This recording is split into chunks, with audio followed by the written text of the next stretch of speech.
পরনে পাঞ্জাবি আর মাথায় টুপি নিয়ে দীর্ঘদিন ধরে ফুটপাতে ব্যবসা করছেন এই ব্যক্তি। তবে এর বাইরেও তার আরেকটি পরিচয় আছে।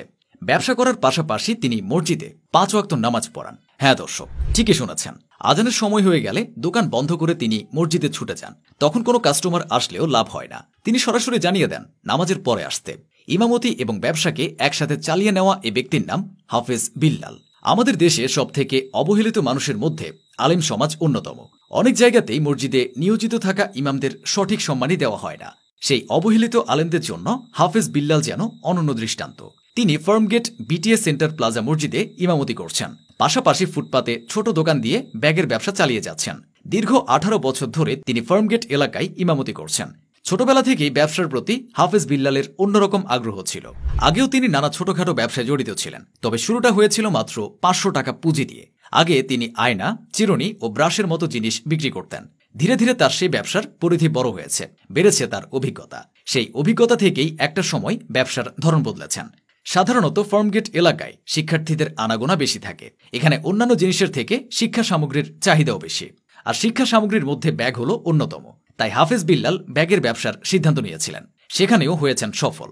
তবে সফল হলেও ইমামতিকে ছেড়ে দেননি, বরং ইমামতিকে প্রধান পেশা রেখে ব্যবসাকে তিনি পার্ট টাইম পেশা হিসেবে বিবেচনা করেন। হাফেজ বিল্লালের বাড়ি ব্রাহ্মণবাড়িয়া জেলায়। তিনি মাদ্রাসায় পড়াশোনা করেছিলেন, সেখান থেকেই ইমাম হওয়া। তবে নিজের আয়ে সচ্ছল হওয়া এই ব্যক্তি অন্যদের থেকে কিছুটা ব্যতিক্রম। তার মোট 5 ছেলে মেয়ে। 2 ছেলের একজনকে বিদেশ পাঠিয়েছেন, আরেকজন মাদ্রাসায় পড়ালেখা করছে। এছাড়া তার 3 মেয়ে পড়ছে স্কুলে। নিজের আয়ে গ্রামের বাড়িতে একটি ঘরও করেছেন হাফেজ বিল্লাল। প্রতি ওয়াক্তে নামাজ পড়াতে সর্বোচ্চ 15 থেকে 30 মিনিট সময় লাগে। নামাজ বাদে সারাদিন বাকিটার সময় বেকার পড়ে থাকে। সেই চিন্তা থেকেই তিনি ব্যবসায় এসেছিলেন। তবে কাজটি তিনি সিরিয়াসভাবে করেছেন। অন্যরা যখন দোকান খোলে দুপুরবেলা, হাফেজ বিল্লাল তখন ভোরে নেমে পড়েন। অনেক সময় দোকানের মালপত্র হাতে নিয়ে অন্যদিকেও বিক্রি করেন। আবার সারাদিনের ক্লান্তি থাকলেও তিনি সবার শেষেই দোকান বন্ধ করেন। এই বিষয়গুলো তাকে ব্যবসায় সফল করেছে। মার্কেটের ভেতরে দোকান নিতে গেলে কমপক্ষে 15 থেকে 20 লাখ টাকা অ্যাডভান্স দিতে হয়। পাশাপাশি দোকানে অনেক টাকার মালপত্র ওঠানোর প্রয়োজন পড়ে। সেই হিসেবে অল্প পুঁজিতে ফুটপাতের ব্যবসায় সফল হচ্ছেন অনেকে। তবে অনেকে আবার লজ্জার কারণে ফুটপাতের ব্যবসায় নামতে চান না। হাফেজ বিল্লাল তাদের জন্য উজ্জ্বল দৃষ্টান্ত। তিনি প্রয়োজন এবং চাহিদা অনুযায়ী কারখানা থেকে ব্যাগ কিনে আনেন, পরে সেগুলো ক্রেতাদের কাছে ন্যায্য মূল্যে পৌঁছে দেন। বিকাল বা মাগরিবের পরে তার দোকানে ক্রেতাদের ভিড় লেগে থাকে। অবশ্য যতই ভিড় থাকুক না কেন, নামাজের সময় তিনি দোকান বন্ধ করে মসজিদে চলে যান।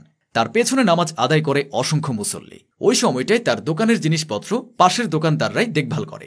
এভাবেই চলছে হাফেজ বিল্লালের ইমামতি ও ব্যবসা।